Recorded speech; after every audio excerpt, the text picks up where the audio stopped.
Today is totally awesome because it's the first 4K video. This entire video is going to be filmed in 4K thanks to this camera right here, the D850. It's not in the box because that's what I'm filming with right now in 4K. So it's been a while since I've shaved, a couple days. So you might really be able to, if you zoom in, you might be able to really see all the stubble and stuff. But that's besides the point. So the D850 arrived on Halloween. I've had like 3 or 4 days to play with it. I've had horrible lighting all of those days, but I've gone out anyways because I really wanted to see what this camera was capable of. So I've done the type of photography that I enjoy the most with the D850 over these couple of days, and I did a lot of video because I like to shoot a lot of video. So this camera is not here to replace my D500. I love my D500. It's not going anywhere. But I have a D810 as well, and after these first couple of days with the D850, I can honestly say the D810 is going bye-bye. Wait until you see the amount of detail the D850 captures. Come on, I'm going to show you some of the pictures and some of the video I captured. First things first, let's test out the detail of the D850 and this gnarly looking wood stork made for the perfect subject. Look at all the detail in this picture. It is absolutely insane. This was shot with the Nikon 200-500 handheld and poor lighting. I really can't get over the detail here, but I was really interested in another cool feature of the D850. I really wanted to do a 4K time-lapse, and the D850 did not disappoint. This time-lapse was processed in the camera. All I had to do was set up the shots and let her rip. The camera did everything else. Absolutely incredible. Let's see how the 4K video looks. This snowy egret was right there and ready for its debut in 4K. Let's get a little bit closer. Now we're talking. That looks fantastic. And how about a little bit closer? Yep, the D850 captures some incredible looking 4K video. But let's take a look at some more pictures from the D850. Why not take a few shots of this snowy egret? I was already set up on the tripod for video, so I fired off a few shots. One nice close-up for some detail. Look at that eye. Wow. As I was taking these shots, this ruddy turnstone got really close and posed for a shot. This little sandpiper wanted me to grab a shot as well. As you can see, the D850 captures some incredible detail. Then I found this osprey. I'll never pass up a shot at one of these beautiful birds. Just look at those eyes. Who could resist?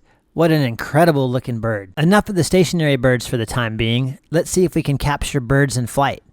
This royal tern was the perfect subject. I focused on the eye, and the D850 did a great job of tracking this bird as it flew by me in 2 different directions. Then from out of nowhere, a small group of ibis flew over. I grabbed one good shot even though the lighting wasn't too hot. How about capturing some action shots? This snowy egret was busy fishing and apparently quite successful too. This tiny little fish went down in one gulp.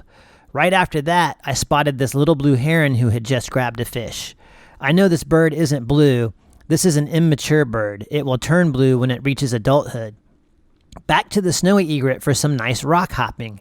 These little birds are quite good at hopping from rock to rock.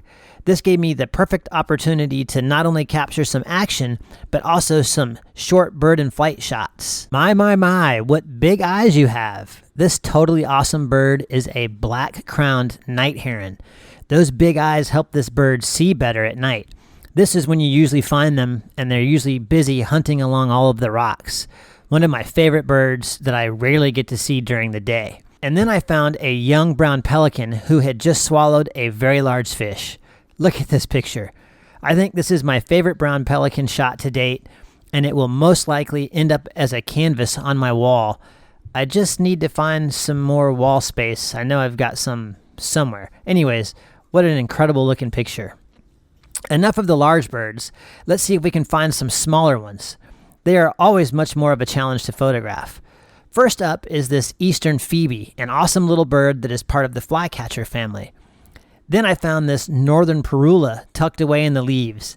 At least I think that's what this cute little bird is. Look how well it blends in. That's awesome. A nice palm warbler flew in for a nice close-up shot. Look at the feather detail in this picture. Totally awesome. And finally, one of my favorite birds, the always curious blue jay. Thanks to the D850, I can now see what one of these birds looks like in a very clear, extremely detailed close-up. It's just incredible. The 4K video footage that I've captured is just gorgeous. It's breathtaking. It's just the best I've seen from a Nikon DSLR, period.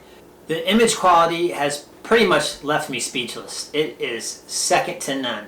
I can't get over the amount of detail this camera captures in every shot, even in poor lighting situations. With all that said, if you are brand new to the world of photography, I would not recommend buying a D850 as your first camera. And here's why. The D850 is so precise that every single little mistake you make is massively magnified. But if you've been into photography for a while and you're getting pretty good shots and you know your way around a camera, then you will absolutely love the D850.